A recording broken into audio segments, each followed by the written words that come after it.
Bem, continuando aqui o nosso argumento do discurso, né?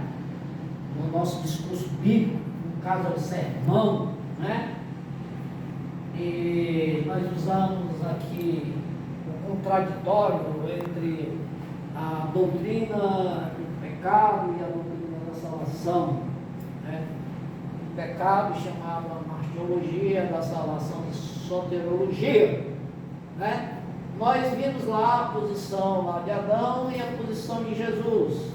Nós vimos a posição de Eva e a posição da igreja.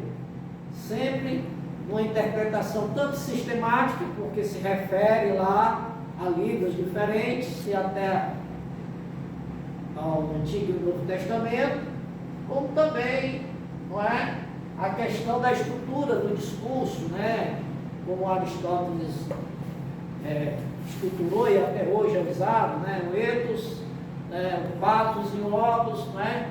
Para fundamentar nossos argumentos, né? Da pregação, se tornar o quê? Se tornar um discurso o quê? Convencivo, né? Entendeu? Que leve o quê? A mensagem espiritual, não é? Pois bem, nós vamos ver agora a posição da serpente, que continua aqui com uma parte literal da história, no Antigo Testamento, e Satanás aqui no mundo espiritual.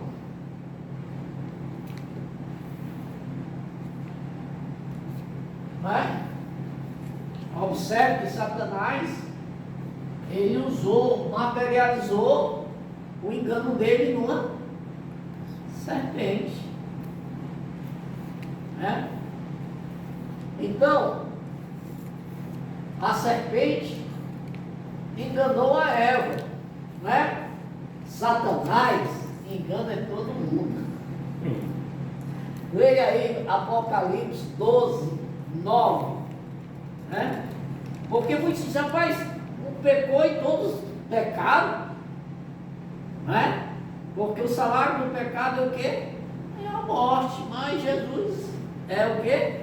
A salvação, né? Pagou os nossos pecados, levou sobre si as nossas enfermidades. Pois é, nós já vimos isso lá em cima, comparação de Adão, antigo Adão, novo Adão, que é Jesus, e o Adão pecador que lá no Antigo Testamento, e o novo Adão, segundo Adão, preparado por Deus, que Jesus, nós falamos aqui, né, pela hermenêutica da Gnós, né, Jesus foi o quê? Codificado e depois recodificado, para só na sua ressurreição, ou no final do seu ministério, é que for decodificado, né?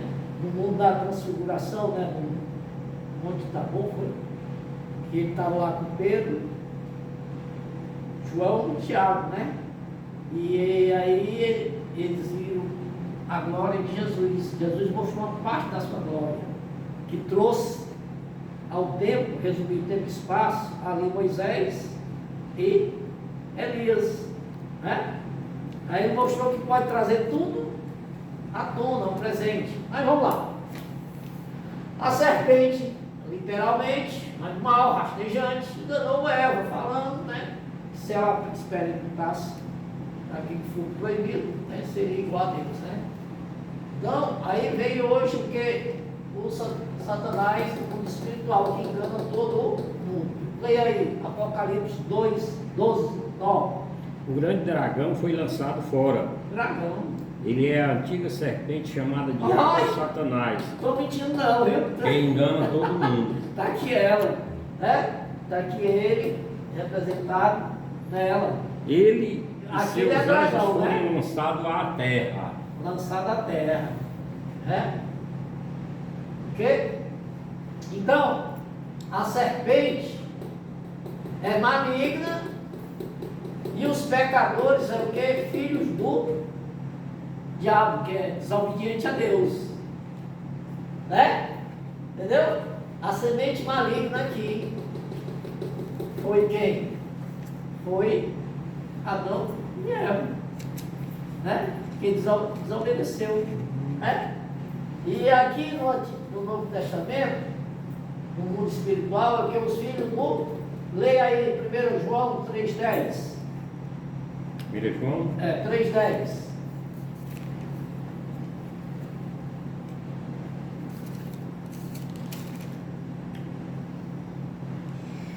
Desta forma sabemos quem são os filhos de Deus e quem são os filhos do diabo. Pronto, está aqui. Sim. Quem não pratica a justiça não procede de Deus, tampouco quem não ama seu irmão. Viu? Então a serpente persegue a semente da mulher, que é a geração. Todos pecaram e destituídos ficaram da graça de Deus. Mas e o salário do pecado é o quê? A morte, né? A serpente perseguiu a semente da mulher, né? E depois ela teve filhos, né? Pagou o pecado dela, assim, a pena dela foi ter dores de parto, daí o homem foi o quê? Suor do seu rosto, né? Então hoje, Satanás persegue o quê? Os filhos de Deus. Por isso que diz que o dele não persegue, não tem necessidade de perseguir, já está indo mesmo. E por ele, né? Então a serpente se alimentava o quê? De pó, né? Hoje Satanás se alimenta das ações de homens mortos espiritualmente. Os que morrem mesmo literalmente no pecado. Para ele é uma vitória, é um poder dado a ele. Entendeu? Eu só lembro do irmão Pedro, quando ele estava fazendo a investigação, né? Aí aquelas vidas, né? Com certeza. Então ele se alimenta daquilo ali, o Satanás, né? Levando almas para o inferno. Né? Se alimenta das ações de homens mortos. Né? Mortos no sentido aqui espiritualmente, mas quando ele morre materialmente é que se consuma, né? Porque diz que o juiz, quando morre, segue-se o juiz. Se for da parte de Deus, pertence ao Senhor Jesus. Se não for, ao inimigo, né? Então a serpente rasteja. Hoje o dragão alimenta-se, voa-se nas regiões celestiais. Quando ele diz, lá em 1 João, que diz assim, tu tem visto o meu servo, né? Ele, da onde é que tu vem? Eu venho da... E rodear a terra. Leia aí, Jó, primeiro, capítulo primeiro aí. Jó primeiro, o antigo tem não, mas eu sei que tem, que nessa semana ainda diz, né? Tudo isso com fundamento, vocês acham que é bom a gente colocar aqui, né? Vamos colocar, né? Jó.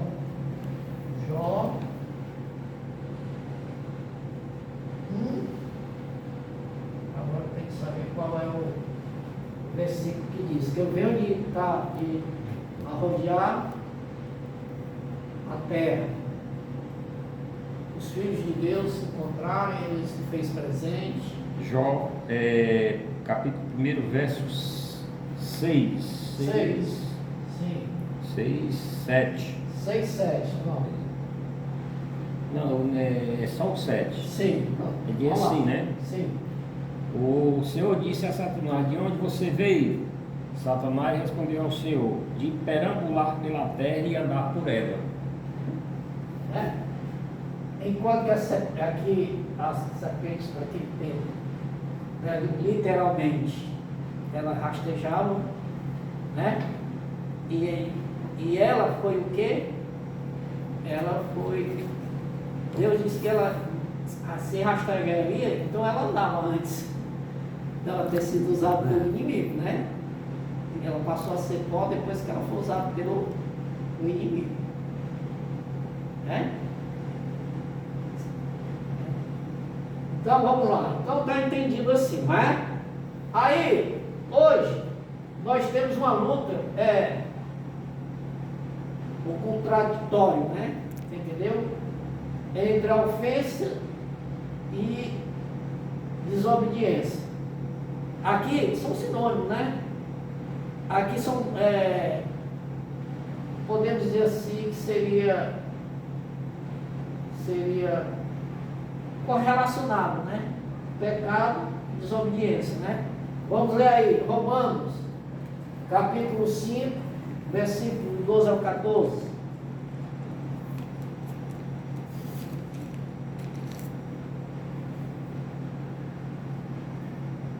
12 ao 14, Romanos 5, do 12 ao 14. Portanto, da mesma forma como o pecado entrou no mundo por um homem, e pelo pecado a morte, assim também a morte veio a todos os homens, porque todos pecaram.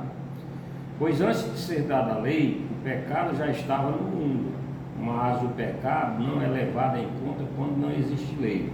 Todavia, a morte reinou desde o tempo de Adão até o de Moisés, mesmo sobre aqueles que não cometeram pecado semelhante à transgressão de Adão.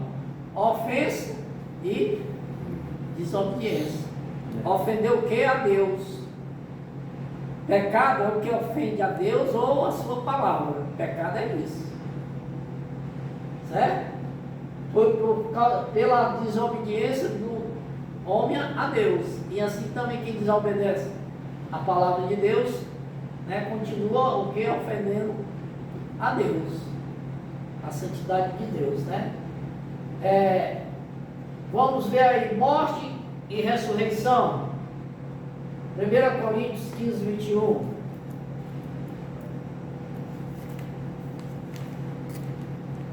Glória a Deus. Eu lembrei agora do francês, que botou a mão na minha costa para saber se ele ia queimar a mão dele. Aí quando ele me chamou a segunda vez lá, ele já estava com a Bíblia lá para poder me contraditar na Bíblia, né? Mas não teve espaço não. Visto que a morte veio por meio de um só homem, também a ressurreição dos mortos veio por meio de um só homem. Olha só, primeiro Adão, pecador, segundo Adão, filho de Deus, Jesus, e Deus, e santo, justo, né? Agora, a igreja versus a mulher, Efésios 5, 28.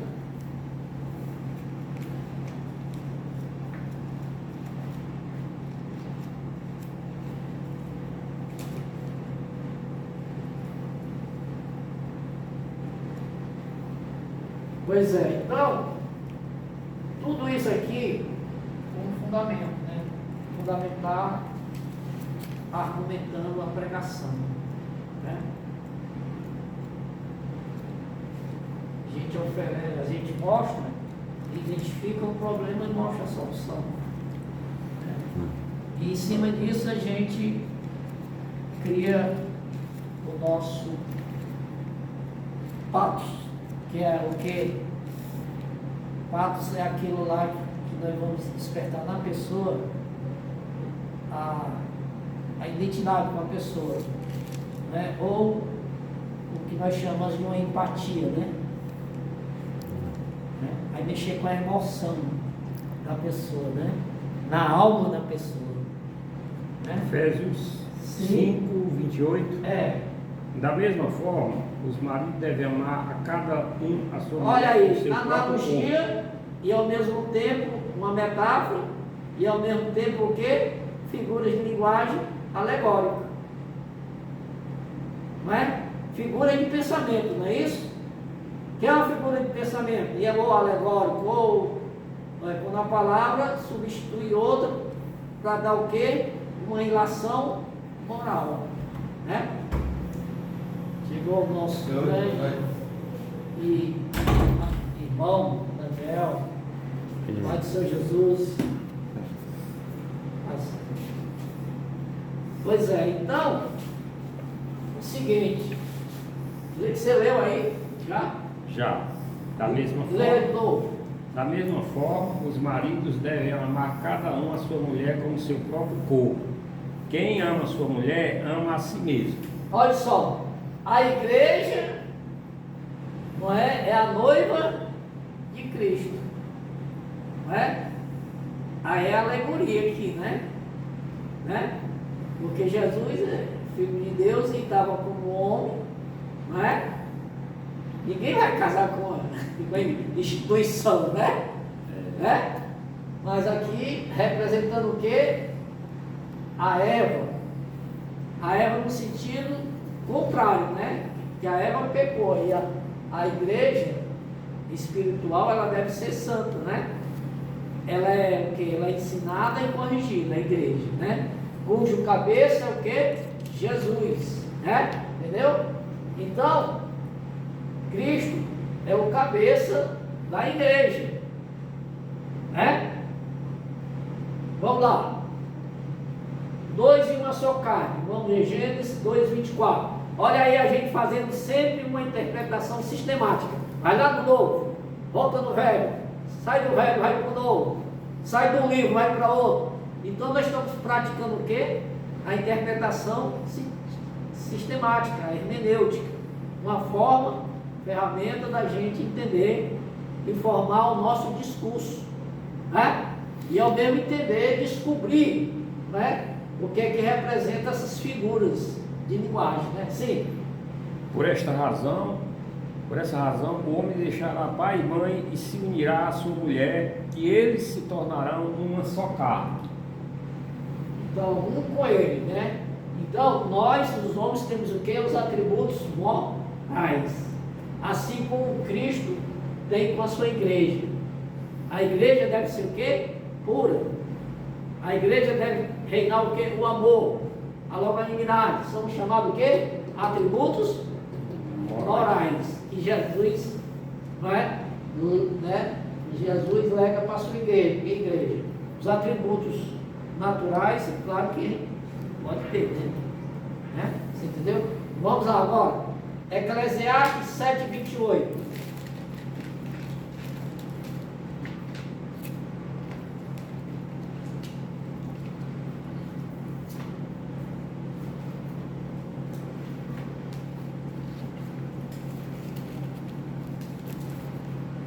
Pois é, então, aqui nós estamos montando toda a nossa estrutura de um discurso, né?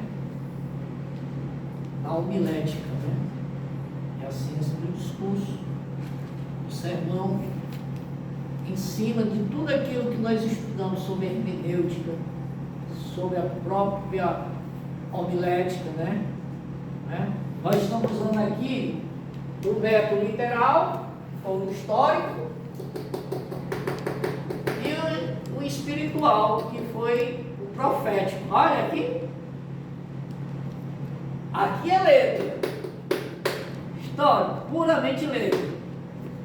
Aqui, a história é contada com letras, signos, mas o sentido é o quê? É espiritual. Ok?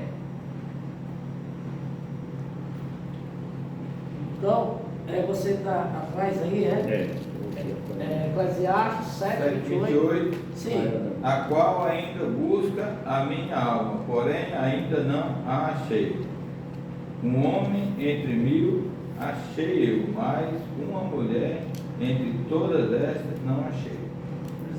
Então, ele diz que os erros dos homens, né? Só ele, né? Mas dentro dos homens ele só viu ele, e dentro das mulheres ele não viu.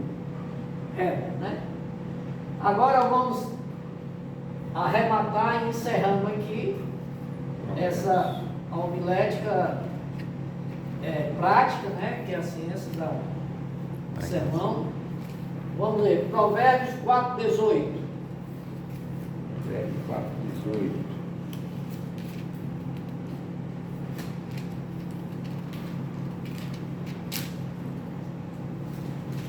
A vereda do justo é como a luz da alvorada, que brilha cada vez mais até a plena claridade do dia. Olha só aí, a perfeição. Jesus é a perfeição. Nós estudamos aqui ética. Ética é o quê? É a perfeição, a natureza. E só quem pode nos garantir essa perfeição é Jesus. que Ele vai tornar o nosso corpo de corruptível em incorruptível. E aquele que começou a boa obra é fiel para consumar, terminar, que é o quê? Espírito Santo de Deus. Né? Entendeu? Então nós vimos aqui como é que a gente pode preparar um sermão, uma pregação fundamentada com as ferramentas da hermenêutica e ao mesmo tempo com os procedimentos usados na homilética, né? Perfeito? Então nós vamos, em termos dessa parte prática, nós vamos encerrar aqui, né? E vamos entrar no conteúdo agora. Ok.